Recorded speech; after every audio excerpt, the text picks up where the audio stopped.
내가 예수 믿고서 제사함 받아 나의 모든 것 다 변했네. 지금 내가 가는 길 천국 길이요 주의 피로 내 죄가 씻겼네. 나의 모든 것 변하고 그 피로 구속 받았네. 하나님은 나의 구원 되시오니 내게 정죄함 없겠네. 주님 밝은 빛 대사 어둠에 치니 나의 모든 것 다 변했네. 지금 내가 주 앞에 온전케 되문 주의 공로를 의지함일세. 나의 모든 것 변하고 그 피로 구속 받았네. 하나님은 나의 구원 되시오니 내게 정죄함 없겠네. 내게 성령 임하고 그 크신 사랑 나의 맘에 가득 채우며 모든 공포 내게서 물리치시니 내 맘 항상 주 안에 있겠네. 나의 모든 것 변하고 그 피로 구속 받았네. 하나님은 나의 구원 되시오니 내게 정죄함 없겠네. 나의 모든 것 변하고 그 피로 구속 받았네. 하나님은 나의 구원 되시오니 내게 정죄함 없겠네.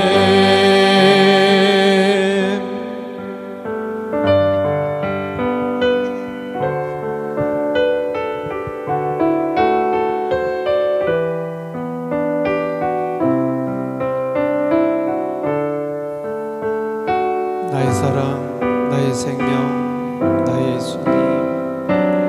나의 사랑, 나의 생명, 나의 예수님. 영원토록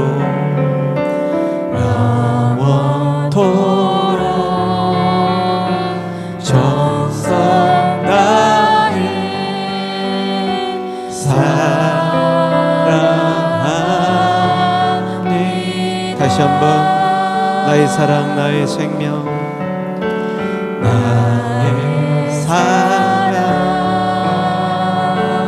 나의 생명,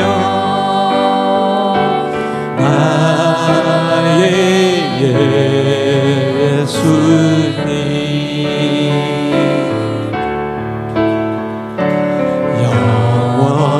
영원토록 정성 다해 사랑합니다.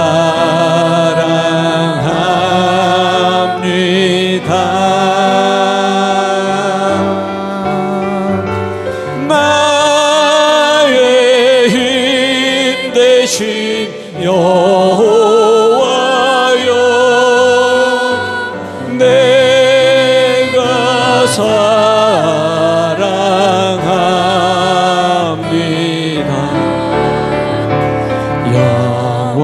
영원토록 정성 다해 사랑합니다.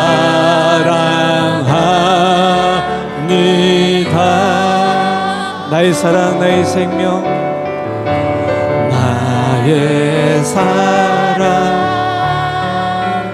나의 생명, 나의 예수님.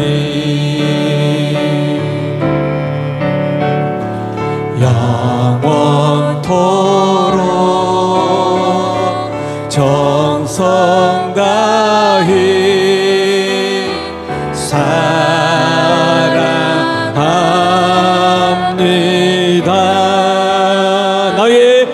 되신 여호와여, 나의 힘 되신 여호와여, 내가 사랑하는 나의 힘 되신 여호와여, 나의 힘 되신 여호와여, 내가 사랑합니다.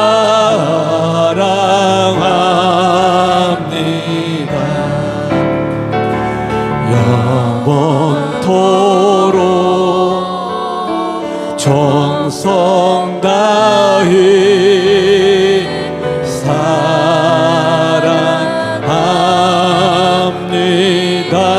영원토록 정성 다해, 영원토록 정성 다해 사랑합니다.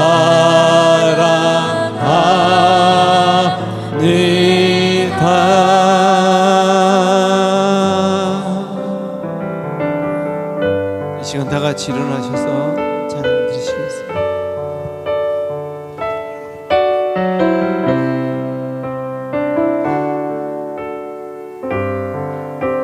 주님이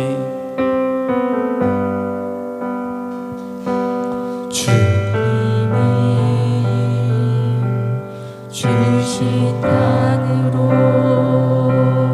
한 걸음씩 나아갈 때 수많은 적들과 견고한 성이 나를 두렵게 하지만 주님을 신뢰함으로, 주님을 의지함으로, 주님이 주시는 담대함으로 큰 소리 외치며 나아가네. 이 산지를 내게 주소서. 그날에 주께서 말씀하신 이제 내가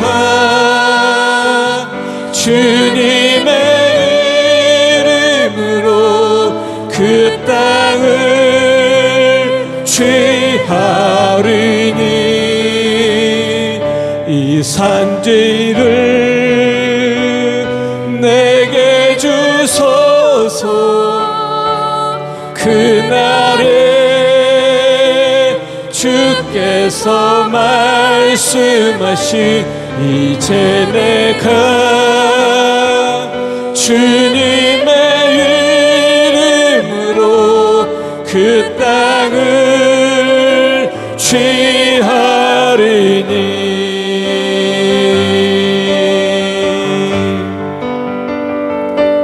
주님이 주신 땅으로 한 걸음씩 나아갈 때 수많은 적들과 견고한 성이 나를 두렵게 하지만 주님을 신뢰함으로, 주님을 의지함으로, 주님이 주시는 담대함으로 큰 소리 외치며 나아가네. 이 산지를 내게 주소서. 그날에 주께서 말씀하신 이제 내가 주님의 이름으로 그 땅을 취하리니 이 산지를 내게 주소서.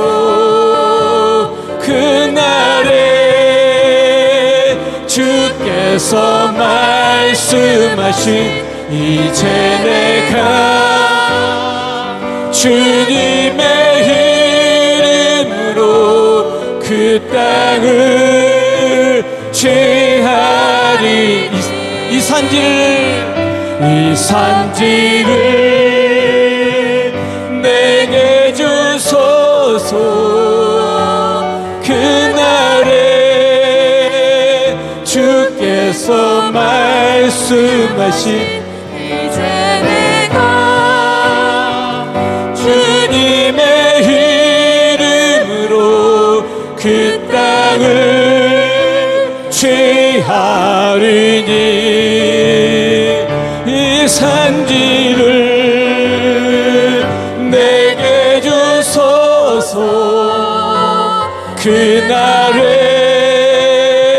주께서 말씀하신 이제 내가 주님의 이름으로 그 땅을 취하리니 존귀한 주보혈이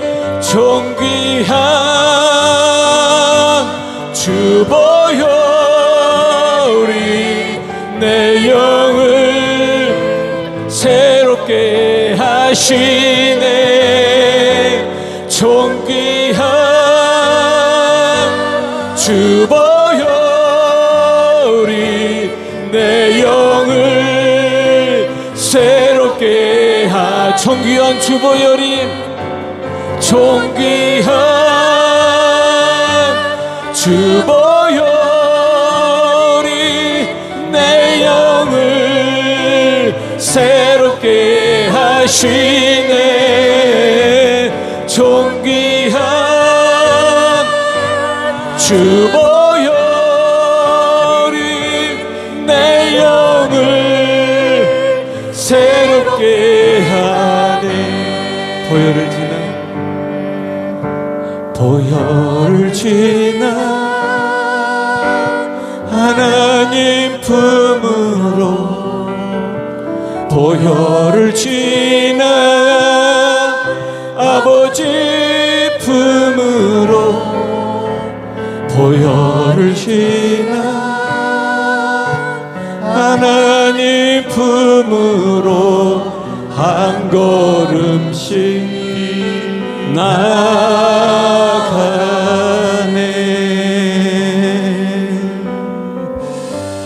함께 기도드리겠습니다. 존귀하시고 거룩하신 여호와 우리 하나님께로 나아갑니다. 여호와 하나님을 경외하며 경배드리기를 원합니다. 죄된 우리에게 주 예수 그리스도 십자가 보혈의 은혜를 더하여 주사 하나님이 기뻐 받으시는 예배, 우리의 몸과 마음을 산제사로 드리는 시간이 될 수 있게 하여 주시옵소서. 여호와 우리 하나님의 얼굴빛의 광채로 우리를 비추사 마음을 밝혀주시고 하나님이 살아계셔서 온 세상 다스리시며 우리 한 사람 한 사람을 이끄사 은혜에 이르게 하여 주시는 귀한 섭리를 더욱 깊이 깨닫는 예배의 시간이 될 수 있게 하여 주시옵소서. 여호와 하나님을 앙망하고 의지하오니 새 힘을 더하여 주시고 우리가 험한 세상에서 넉넉히 주의 선하신 뜻을 이루며 우리 하나님께서 보장하신 축복의 자리로 나아가는 걸음걸음이 될 수 있게 하여 주시옵소서. 우리에게 허락하신 삶의 모든 경험을 통해서 더욱 온전한 믿음을 길러갈 수 있게 하여 주시고 하나님께서 우리를 말씀으로 인도하심을 따라 지혜의 열매를 나타낼 수 있게 하여 주시며 우리의 삶 속에 하나님께서 은혜로 채우시고 약속하신 바를 이루사 풍성한 열매 주시는 체험으로 살아가게 하사 우리 삶에서 기쁨과 만족이 그치지 않게 하여 주시고 여호와 우리 하나님만을 찬양하는 삶을 이루어갈 수 있게 하여 주시옵소서. 오늘도 우리 자신을 하나님께 맡기며 예배드리는 이 시간에 여호와 하나님 우리에게 오사 임재하시고 자정하셔서 우리를 받으시고 다스려 주심으로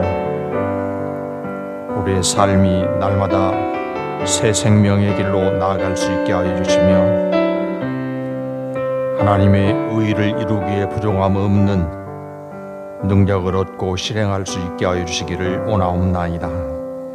우리를 부르신 하나님, 우리 심령을 새롭게 하시고 우리 육체로 강건케 하시며 하나님이 맡기신 일에서 충성으로 감당하여 더욱 풍성한 열매를 맺어갈 수 있게 하여 주시옵소서. 온 땅 다스리시는 왕이 되신 하나님께서 평강으로 채워주셔서 모든 질고에서 벗어나게 하시며 억압에서 풀어주시며 공평과 정의를 누리는 세상이 될 수 있게 하여 주시기를 원하옵나이다. 예배의 시종을 통하여 여호와 하나님만을 바라볼 수 있게 하여 주시고 우리의 마음을 밝히사 하나님을 더욱 알게 하시는 지혜로 채워주시며 주의 기쁘시고 선하신 뜻을 받아 세상으로 나아가 하나님의 나라를 이루어가는 주의 자녀들이 되게 하여 주시옵소서. 말씀으로 역사하시고 성령의 감화 감동하심으로 우리를 가르쳐 더욱 온전한 자리에 세워주시기만을 구하옵고 예배를 통하여 하나님께서 예비하신 모든 애 충만한 것 심령에 채워주시기만을 구하옵고 기도를 들으시고 응답하시는 하나님께 감사를 드리오며 예수님 이름으로 기도하옵나이다.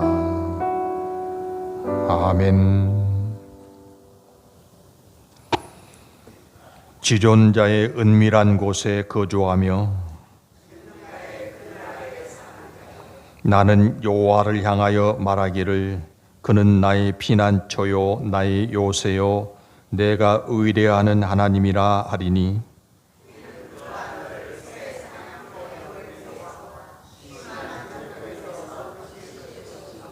그가 너를 그의 깃으로 덮으시리니 네가 그의 날개 아래에 피하리로다. 천명이 내 왼쪽에서 만명이 내 오른쪽에서 엎드러지나 그가 너를 위하여 그의 천사들을 명령하사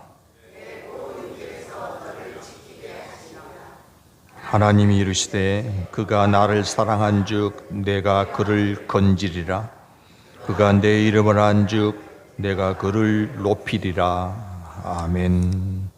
전능하사 천지를 만드신 하나님 아버지를 내가 믿사오며 그 외아들 우리 주 예수 그리스도를 믿사오니 이는 성령으로 잉태하사 동정녀 마리아에게 나시고 본디오 빌라도에게 고난을 받으사 십자가에 못 박혀 죽으시고 장사한 지 사흘 만에 죽은 자 가운데서 다시 살아나시며 하늘에 오르사 전능하신 하나님 우편에 앉아 계시다가 저리로서 산자와 죽은 자를 심판하러 오시리라. 성령을 믿사오며 거룩한 공회와 성도가 서로 교통하는 것과 죄를 사하여 주시는 것과 몸이 다시 사는 것과 영원히 사는 것을 믿사옵나이다. 아멘. 네, 성경 말씀 구약 사무엘상 24장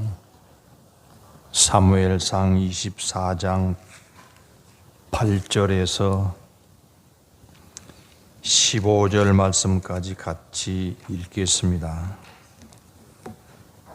사무엘상 24장 8절부터 15절 말씀까지입니다. 같이 읽으십시다. 그 후에 다윗도 일어나 굴에서 나가 사울의 뒤에서 외쳐 이르되 내 주 왕이여 하매 사울이 돌아보는지라 다윗이 땅에 엎드려 절하고 다윗이 사울에게 이르되 보소서 다윗이 왕을 해하려 한다고 하는 사람들의 말을 왕은 어찌하여 들으시나이까? 오늘 여호와께서 굴에서 왕을 내 손에 넘기신 것을 왕이 아셨을 것이니이다. 어떤 사람이 나를 권하여 왕을 죽이라 하였으나 내가 왕을 아껴 말하기를 나는 내 손을 들어 내 주를 해하지 아니하리니 그는 여호와의 기름 부음을 받은 자이기 때문이라 하였나이다. 내 아버지여 보소서 내 손에 있는 왕의 옷자락을 보소서. 내가 왕을 죽이지 아니하고 겉옷자락만 베었은즉 내 손에 악이나 죄가가 없는 줄을 오늘 아실지니이다. 왕은 내 생명을 찾아 해하려 하시나 나는 왕에게 범죄한 일이 없나이다. 여호와께서는 나와 왕 사이를 판단하사 여호와께서 나를 위하여 왕에게 보복하시려니와 내 손으로는 왕을 해하지 않겠나이다. 의 속담에 말하기를 악은 악인에게서 난다 하였으니 내 손이 왕을 해하지 아니하리이다. 이스라엘 왕이 누구를 따라 나왔으며 누구의 뒤를 쫓나이까? 죽은 개나 벼룩을 쫓음이니이다. 그런즉 여호와께서 재판장이 되어 나와 왕 사이에 심판하사 너의 사정을 살펴 억울함을 풀어주시고 나를 왕의 손에서 건지시기를 원하나이다 하니라. 아멘. 예, 오늘 설교의 제목은 믿고 맡김으로. 믿고 맡김으로. 믿는 도끼에 발등 찍힌다 하는 말이 있죠.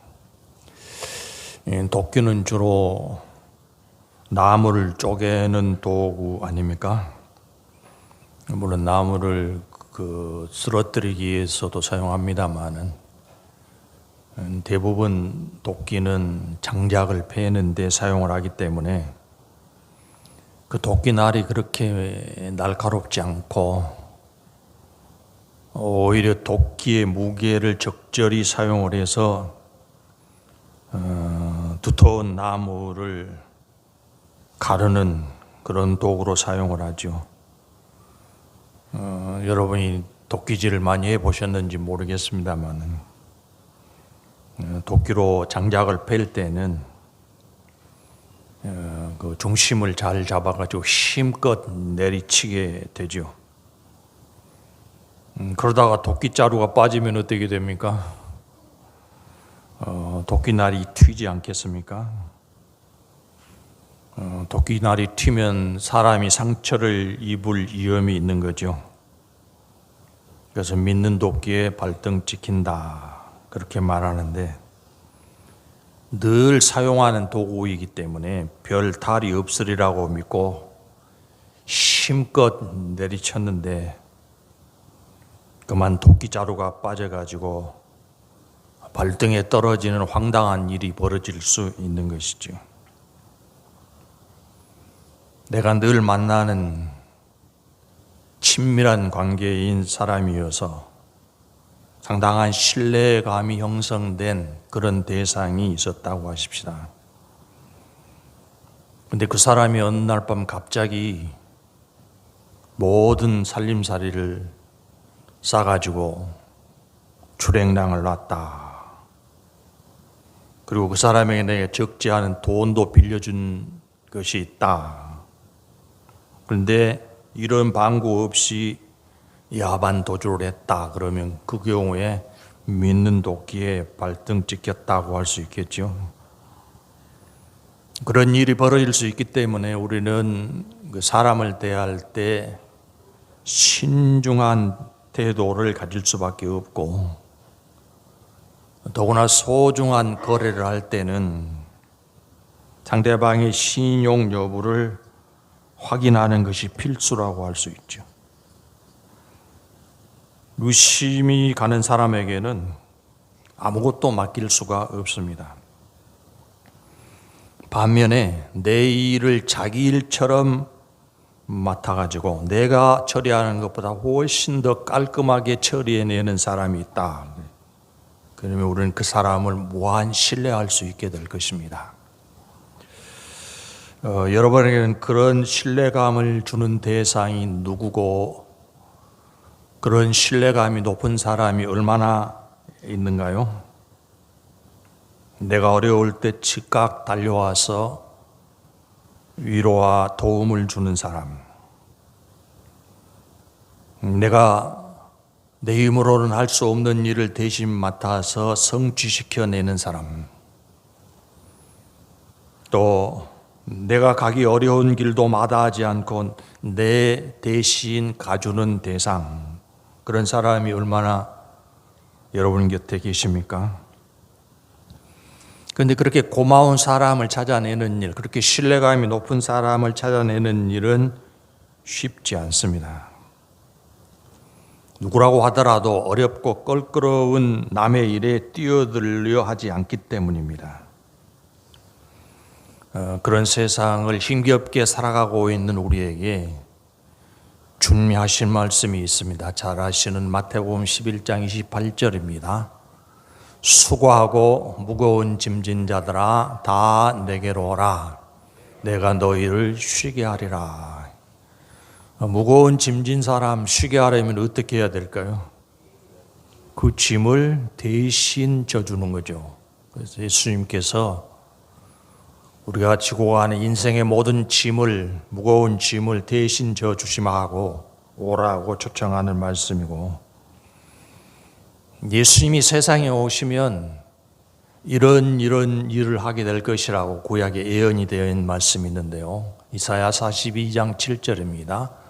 내가 소경의 눈을 밝히며 갇힌 자를 옥에서 이끌어내며 흑암에 처한 자를 간에서 나오게 하리라. 이 내가가 예수님이십니다. 예수님이 세상에 오시면 저런 일을 이루신다고 예언하신 그런 말씀이죠. 그 예수님 세상에 오셔서 당신이 누구입니까? 이렇게 묻는 사람들에게 나는 이런 일을 하는 사람이라고 해라. 내가 이런 일을 하고 있다. 이렇게 밝히셨는데 그 일이 바로 이사야 42장 7절에 나오는 일들을 예수님이 하셨습니다. 아무도 감당할 수 없는 가장 무거운 짐을 예수님이 대신 져 주셨는데요. 그 짐은 어떤 짐일까요? 사람이 무겁게 짊어지고 있으면서도 스스로는 벗을 수 없는 짐, 죄의 짐입니다. 그 죄의 짐을 예수님이 대신 져 주셨고, 믿는 사람들은 예수님이 그렇게 해주셨다, 내 짐을, 내 죄의 짐을 대신 져 주셨다고 믿는 사람들에게는 그 짐에서 벗어나서 참된 자유를 누리게 해주셨습니다. 언제든지 내 곁에 다가와서 도움을 아끼지 않은 사람 있다고 해도 그 사람에게도 능력의 한계가 있을 수밖에 없죠. 그 자신의 능력의 한계를 벗어나면 도와주려고 해도 도와줄 수가 없습니다.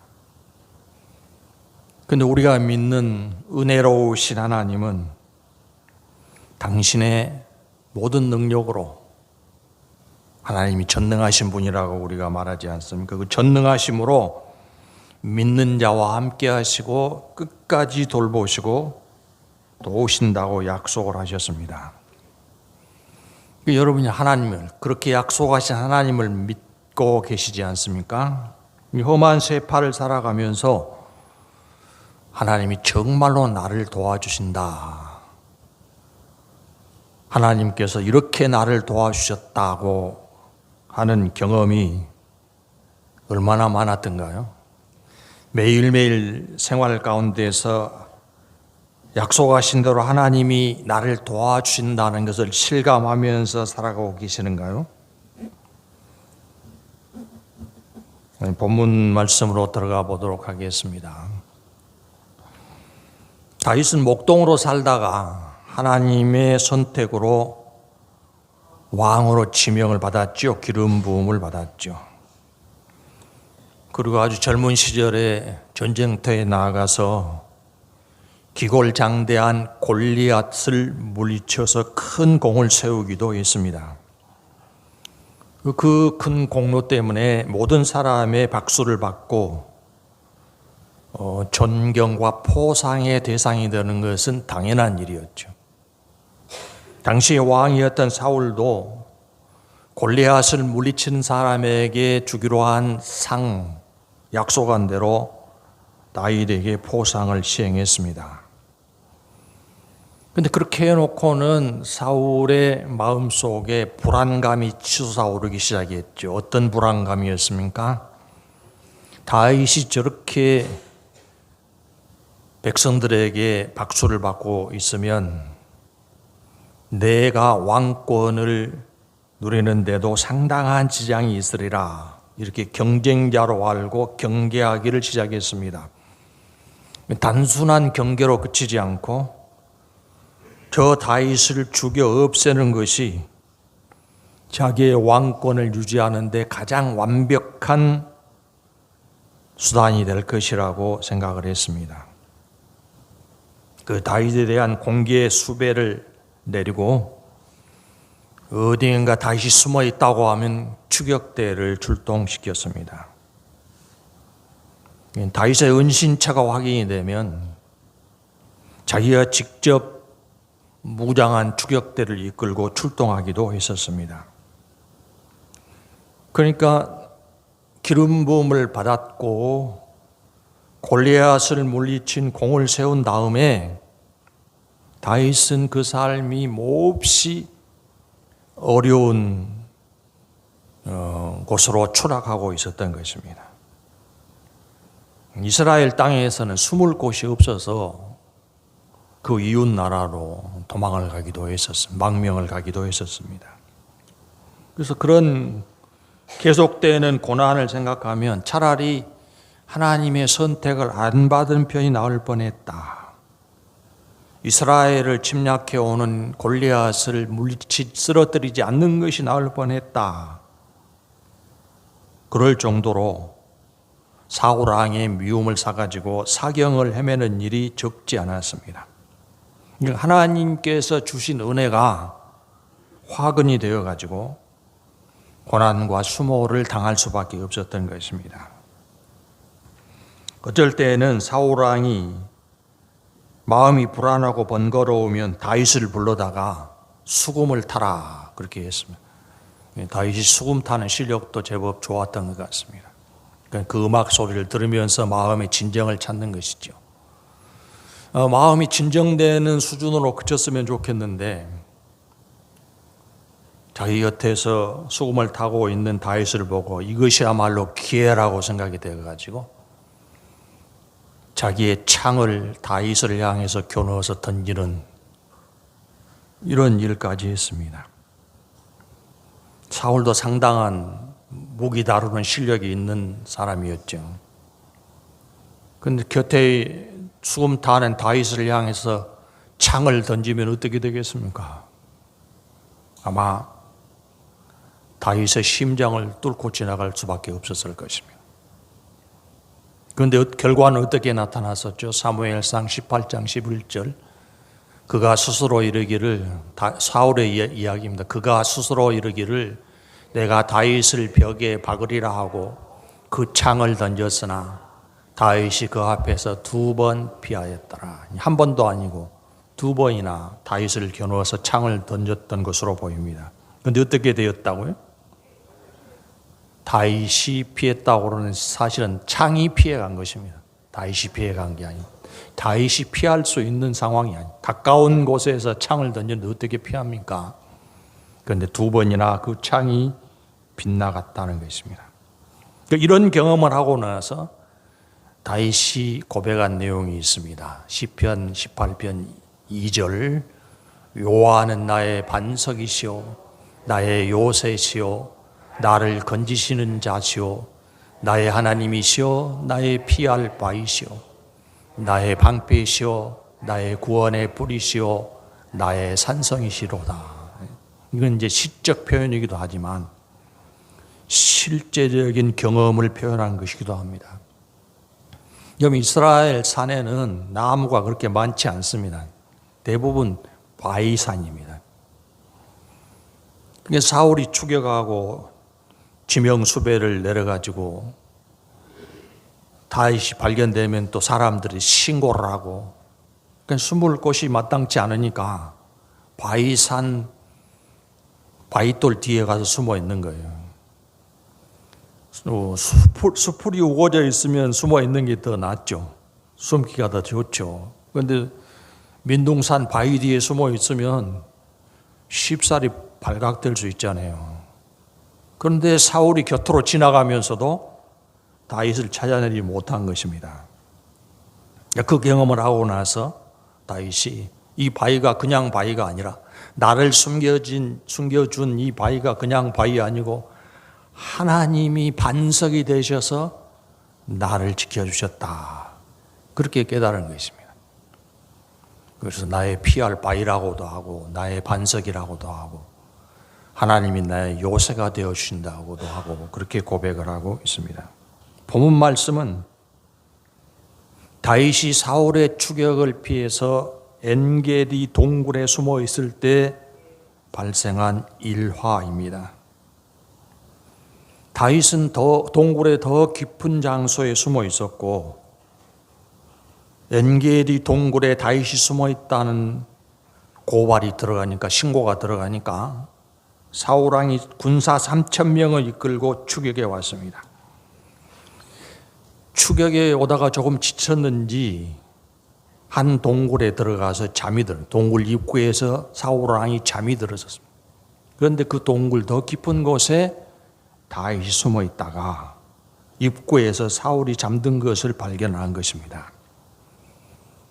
그걸 본 다윗의 주변 사람들이 어떻게 이야기했는지 24장 4절입니다. 24장 4절 다윗의 사람들이 이르되 보소서 여호와께서 당신에게 이르시기를 내가 원수를 네 손에 넘기리니 네 생각에 좋은 대로 그에게 행하라 하시더니 이것이 그날이니라 하니 다윗이 일어나서 사울의 겉옷자락을 가만히 되니라. 뭐라고 이야기합니까? 곁에 있는 사람들이 이것이야말로 원수를 제거할 수 있는 다윗의 목숨을 노린 원수 사울을 제거할 수 있는 절호의 기회고 이런 기회는 하나님이 주신 것입니다. 그렇게 이야기하죠. 왕이 아무것도 모르고 잠들어 있으니 가만히 다가가서 목을 베버리면 모든 문제가 한꺼번에 다 해결되는 것이죠. 더 이상 고난을 받을 필요가 없겠고 이미 왕이 될 기름 부음을 받았으니까 하루라도 빨리 사울을 제거하는 것이 왕자에 오르는 지름길이라고 할 수 있겠죠. 지금이 바로 그런 절호의 기회라는 것입니다. 그런데 다윗이 어떻게 했다고요? 아까 4절에 사울의 목을 베어버린 것이 아니라 옷자락을 베는 것으로 끝냈다. 여러분 그렇게 하면 어떻게 됩니까? 앞으로 사울을 살려두면 어떻게 되는 것입니까? 다윗을 죽이려고 하는 사울의 추격이 중단되지 않을 것입니다. 실제로 중단되지 않았습니다. 더 위험해질 것이 뻔합니다. 그런데 옷자락만 베고 말았다는 것입니다. 그 옷자락을 베고 나서 사울이 깨어나니까 잠에서 일어나니까 그때 다윗이 한 말이 우리가 읽은 본문의 말씀입니다. 뭐라고 말합니까? 24장 10절 오늘 여호와께서 굴에서 왕을 내 손에 넘기신 것을 왕이 아셨을 것이니이다. 어떤 사람이 나를 권하여 왕을 죽이라 하였으나 내가 왕을 아껴 말하기를 나는 내 손을 들어 내 주를 해하지 아니하리니 그는 여호와의 기름 부음을 받은 자이기 때문이라 하였나이다. 사울의 옷자락을 베어서 그것을 들고 보여주면서 오늘 사람들이 다 당신 목을 베어버리자고 이야기했지만 나는 그렇게 하지 않았습니다. 당신을 처리할 수 있는, 처치할 수 있는 절호의 기회를 누가 주었다고요? 10절에 하나님이 주셨다는 걸 나도 압니다. 그런데 목을 안 베고 옷자락만 베는 것으로 끝냈다. 이렇게 말하고 왜 그렇게 했다고요? 10절에서는 사울 역시 하나님께서 선택하셔서 왕으로 세운 사람이기 때문에 내가 왕의 목을 베지 않았고 11절도 읽어보십시다. 내 아버지여 보소서 내 손에 있는 왕의 옷자락을 보소서 내가 왕을 죽이지 아니하고 겉옷자락만 베었은즉 내 손에 악이나 죄가가 없는 줄을 오늘 아실지니이다. 왕은 내 생명을 찾아 해하려 하시나 나는 왕에게 범죄한 일이 없나이다. 나는 왕을 해하려고 하는 마음이 조금도 없습니다. 그걸 증명하기 위해서 내가 왕의 목을 베지 않고 옷자락만 벤 것입니다. 왕에 대한 악의가 조금도 없다는 사실을 사울 왕에게 이야기합니다. 이 이야기를 듣고 나니까 사울 왕도 감동이 되었는지 17절에서 뭐라고 하는지 보십시오. 다윗에게 이르되 나는 너를 학대하되 너는 나를 선대하니 너는 나보다 의롭도다. 그렇게 이야기하고 있습니다. 그러면 이제 더 이상 사울이 깨달았잖아요. 다윗이 나를 죽이려고 하는 거 아닌데 나만 괜히 착각을 해가지고 사울을 죽이려고 했구나, 아니 다윗을 죽이려고 했구나. 이렇게 깨달았으니까 더 이상 다윗을 죽이려고 하지 않았을까요? 그렇지 않습니다. 26장에 보면 또다시 사울이 군대를 출동시켜서 10광야로 갑니다. 10광야 26장에 있습니다. 그때도 군대 3,000명을 이끌고 출동을 해가지고 거기다가 진을 쳐고 저녁을 지내게 됩니다.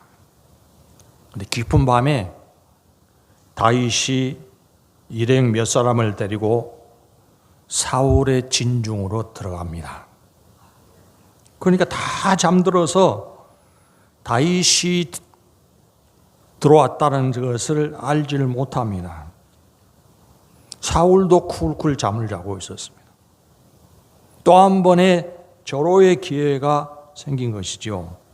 그때 함께 간 아비새라는 사람이 뭐라고 했는지 26장 8절입니다. 사무엘상 26장 8절 아비새가 다윗에게 이르되 하나님이 오늘 당신의 원수를 당신의 손에 넘기셨나이다. 그러므로 청하오니 내가 창으로 그를 찔러서 단번에 땅에 꽂게 하소서. 내가 그를 2번 찌를 것이 없으리이다 하니. 이 아비새도 군대 장관 한 사람이었죠. 나중에 다윗이 왕이 된 다음에. 당신이 손댈 필요도 없습니다. 내가 단번에 창을 꽂아서 처형을 하겠습니다. 아비새가 그렇게 이야기하지 않습니까? 그러니까 다윗이 뭐라고 이야기하는지 26장 11절 내가 손을 들어 여호와의 기름 부음을 받은 자를 치는 것을 여호와께서 금하시나니 너는 그의 머리 곁에 있는 창과 물병만 가지고 가자고 막았습니다. 아비새가 대신 다 처리해 준다고 하는 말을 듣고도 죽이지 말고 곁에 있는 물병만 가지고 가자. 창과 물병만 가지고 가자. 그렇게 결정을 했습니다.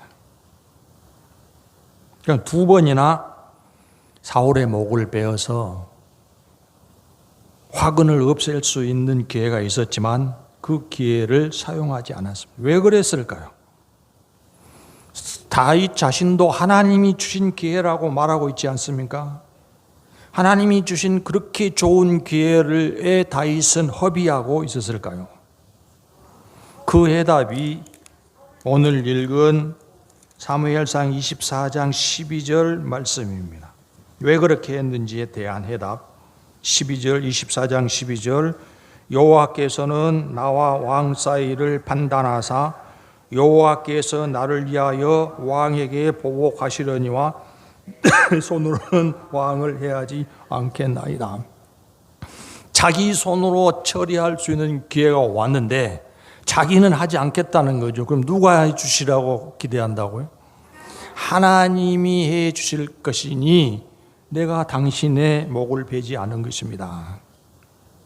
원수가 없는 일을 고난과 위기에서 위기를 극복할 수 있는 모든 일을 전부 하나님께 맡겼기 때문에 내가 사울을 상대할 필요가 없다.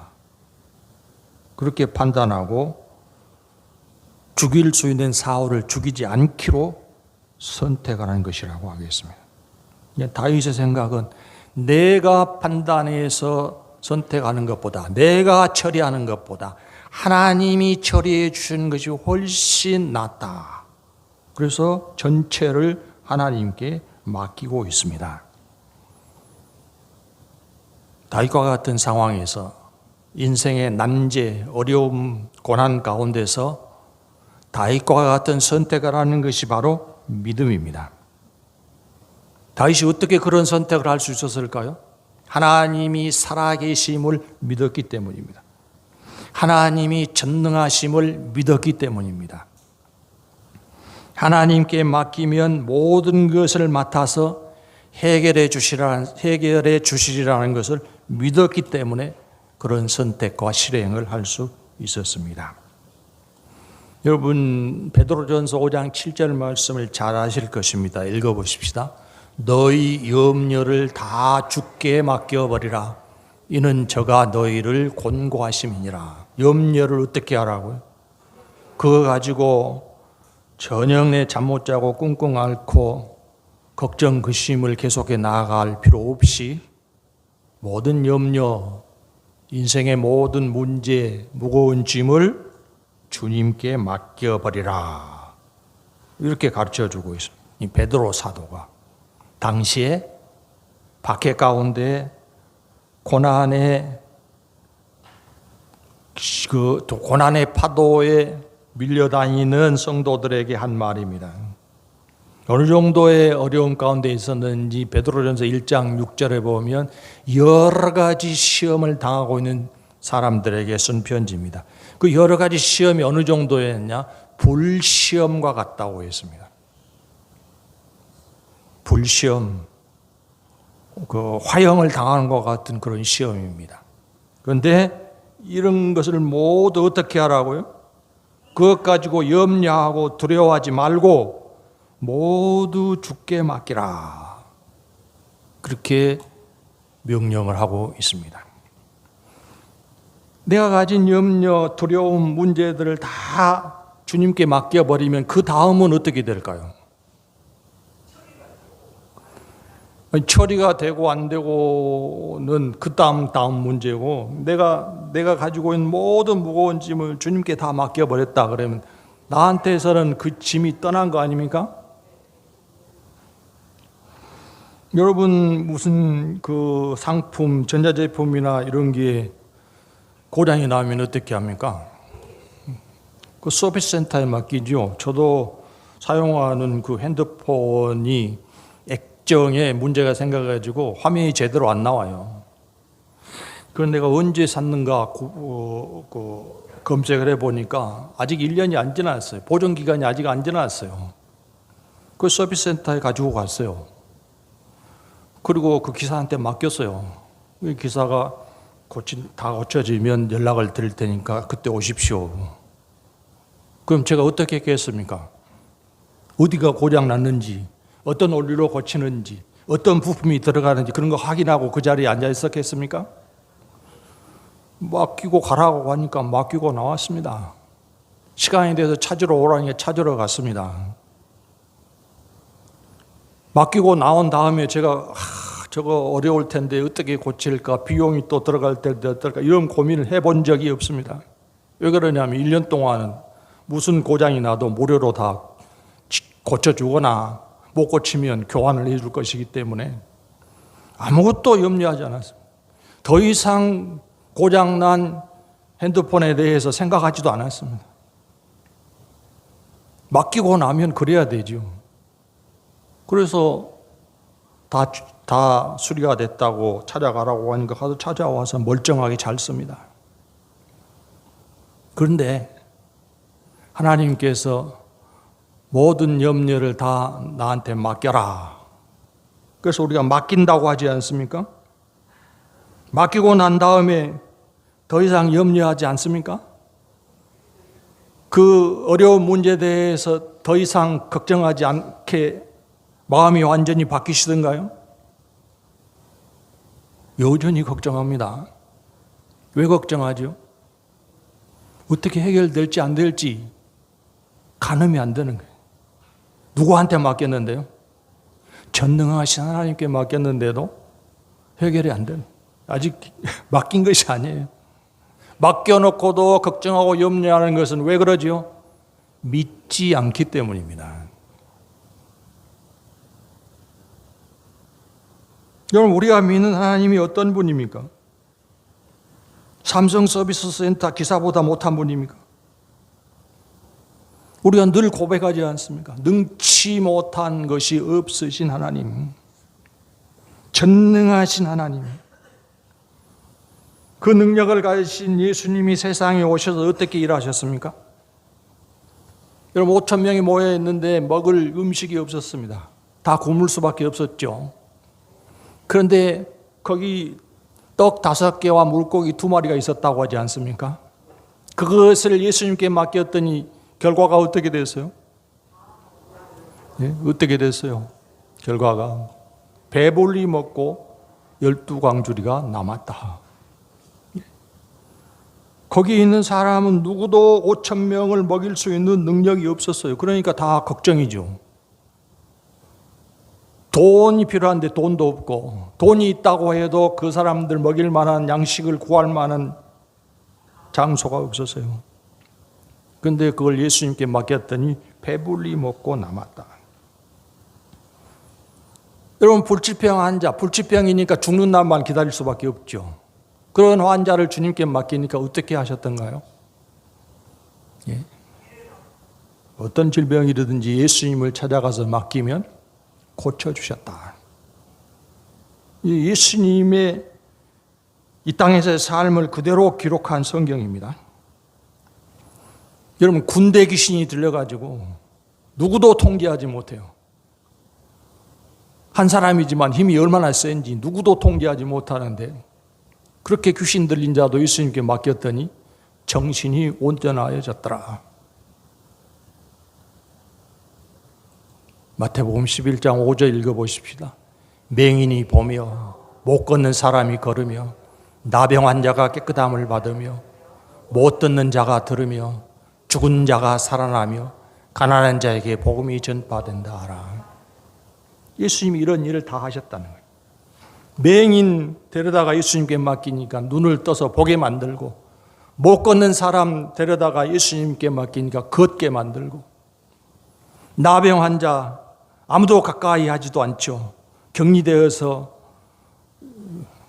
외로운 생활을 할 수밖에 없죠. 나병 환자도 예수님께 맡겼더니 깨끗하게 해주시고, 못 듣는 사람 못 보는 사람, 못 듣는 사람 맡겼더니 보게 듣게 만들어 주시고, 심지어 죽은 자도 예수님께 맡겼더니 살려내셨다. 맡기면 주님이 그 능력으로 다 해결해 주셨습니다. 우리가 세상을 살아가면서 걱정하고 염려하고 두려워하는 이유는 내 힘으로 안 되기 때문입니다. 내 힘으로 감당할 일 발생했으면 내가 해결하면 되죠. 하나도 걱정할 것이 없죠. 내 힘으로 안 되니까 염려하고 걱정하고 두려워합니다. 그런 사람을 향해서 주님 뭐라고 말씀하셨어요? 모든 염려를 다 나한테 맡겨라. 맡기면 어떻게 되는가요? 주님이 해결해 주십니다. 우리 하나님의 전능하심을 믿고 맡겨야 합니다. 맡기고 나면 염려할 것이 아니고 기대를 해야 됩니다. 하나님이 우리가 어떤 생각인지 어떤 믿음인지 시험하십니다. 이스라엘 백성을 광야길로 끌고 가신 것도 너희가 어려움을 당했을 때 어떻게 하는가 보자 시험하시려고 광야길로 끌고 가셨다고 했습니다. 하나님이 우리를 보시고 우리의 마음을 살피십니다. 믿는다고 하는데 걱정하는가 걱정을 그치는가, 나를 믿는다고 하는데 두려워하는가 두려움을 그만두는가. 하나님이 여러분을 보시면 뭐라고 말씀하시겠습니까? 아, 네가 나를 믿는구나. 네가 내 능력을 아는구나. 이렇게 하나님이 판단해 주실 자리로, 믿음의 자리로 나아가는 분들이 되시기를 바랍니다. 하나님께 맡겼으면 염려를 그치십시오. 내가 생각하는 이상의 해결을 하나님이 반드시 이루어내신다고 기대를 하십시오. 에베소서 3장 20절 읽어보십시다. 우리 가운데에서 역사하시는 능력대로 우리가 온갖 구하는 것이나 생각하는 것에 더 넘치도록 능히 하실 이에게. 이제 우리가 하나님이 해결해 주시리라고 기대할 때는 보통 자기 수준의 기대를 하죠. 이런 문제가 있는데 이렇게 해결되면 좋겠다. 그런데 그 기대의 수준을 넘치는 일을 하나님이 이루신다. 어떨 때는 어긋날 때가 있죠. 이 어려운 문제는 이렇게 해결돼야 된다고 나는 생각하고 있고 그렇게 해결되기를 기대하고 있는데 하나님은 다른 길로도 얼마든지 해결할 수 있다는 말입니다. 다른 길로 해결될 때 우리가 생각하면 하나님이 맡겨도 해결해 주시는 것 같지 않다 이렇게 판단할 수 있죠. 그렇게 생각하지 말라는 거예요. 내가 생각하고 내가 해결되리라고 기대하는 것보다 더 좋은, 더 완벽한 방법으로 하나님은 이루어내시는 분이라는 사실까지 우리가 기대할 수 있어야 하겠습니다. 여러분이 염려와 두려움으로 마음이 복잡할 때, 잠을 이룰 수가 없을 때 반드시 묵상해야 될 말씀이 아까 나온 베드로전서 5장입니까? 네, 5장 7절. 이 짧은 성경 구절이니까 암송하기 하나도 어렵지 않죠? 너희 염려를 다 주께 맡겨버리라. 이는 저가 너희를 공고하시며. 저가 누구예요? 주님이 맡기라고 권하고 계시니까 맡기라. 너희 염려를 다 주께 맡겨버리라는 말씀을 묵상하시면서 염려와 걱정과 두려움을 생각 속에서 지워내는 분들이 되시기를 바랍니다. 기도하십시다. 우리 하나님이 살아계셔서 온 세상을 다스리시고 우리에게 은혜의 약속을 주사 날마다 이루어 가심을 감사를 드리옵나이다. 그러하오나 우리가 살아가는 동안 여러 가지 어려운 경험도 하게 되고 문제 앞에 서게 되고 우리로서는 해결할 수 없는 상황에 빠질 때도 있습니다.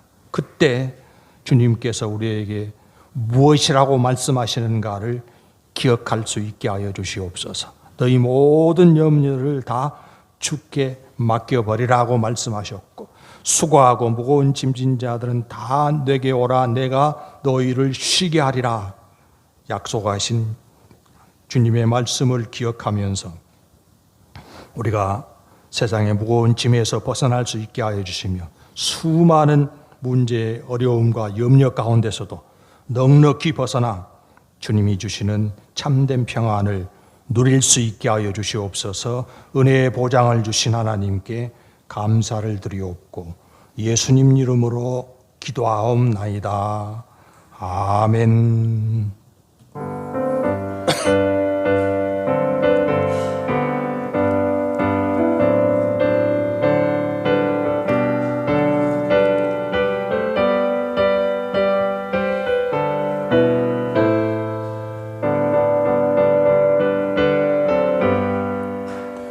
고난 내 영혼 편히 쉴 곳과 풍랑이로도 안전한 포구 폭풍까지도 다스리시는 주의 영원한 팔르지에 주의 영원하신 항상 나를 붙드시니 어느 곳에 가든지 요동하지 않음은 주의 팔을 의지함이라.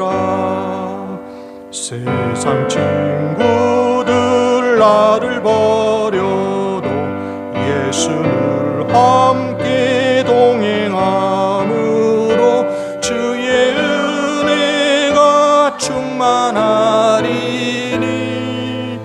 주의 영원한 팔르지에 주의 영원하신 팔 함께 하사 항상 나를 붙드시니 어느 곳에 가든지 요동하지 않음은 주의 팔을 의지함이라. 나의 믿음이 연약해져도 미리에 대한 힘을 주시며 위태할 때도 안보하시는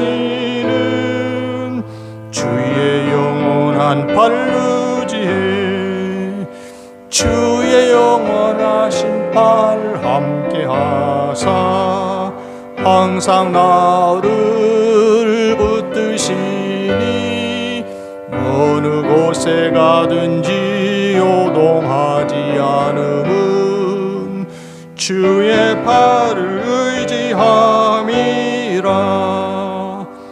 능치 못한 것 주께 없으니 나의 일생을 주께 맡기며 나의 모든 짐 대신 지시는 주의 영원한 팔르지에 주의 영원하신 팔 함께 하사 항상 나를 붙드시니 어느 곳에 가든지 요동하지 않음은 주의 팔을 의지함이라.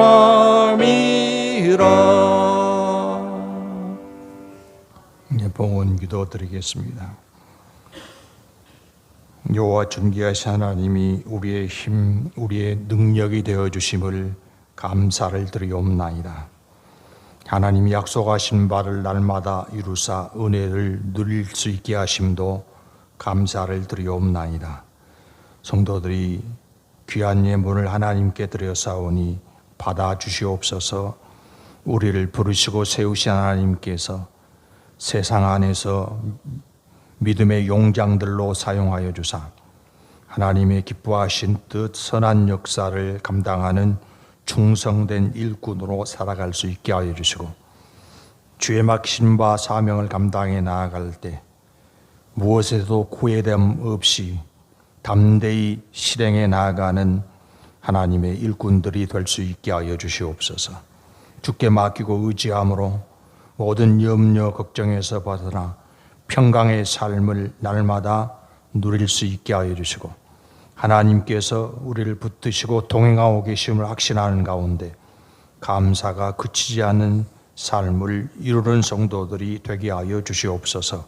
우리의 믿음 분량 키워주시기를 구하옵고 말씀이 성취되는 풍성한 체험 가운데로만 이끌어 주시기를 구하오며 감사를 드리옵고 예수님 이름으로 기도하옵나이다. 아멘. 이제 2026년도 6월로 접어들었죠. 우리가 보통 새해 시작할 때 새로운 결단들을 많이 하죠. 근데 그 결단을 하고 끝낼 것이 아니고 이제 중간쯤 접어들어서도 처음 결단했던 것을 점검도 해보시고 늘 새로운 결단과 실행 가운데 믿음을 키워가는 여러분이 되시기를 바랍니다. 강고 이상입니다.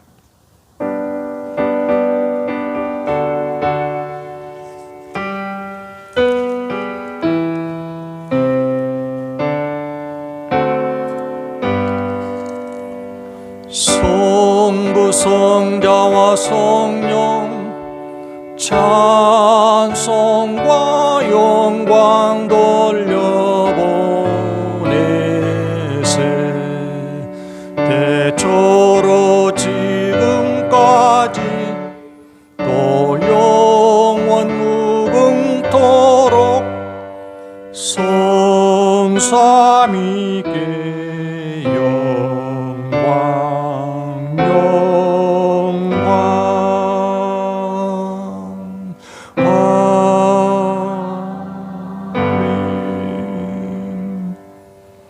주 예수 그리스도의 은혜와 하나님 아버지의 사랑하심과 성령의 교통하시고 인도하시고 충만케 하심이 주께 모든 삶을 맡기고 하나님의 이루심을 기대함으로 평강 누리기를 원하는 모든 성도에게 이제부터 영원까지 함께 있을지어다. 아멘.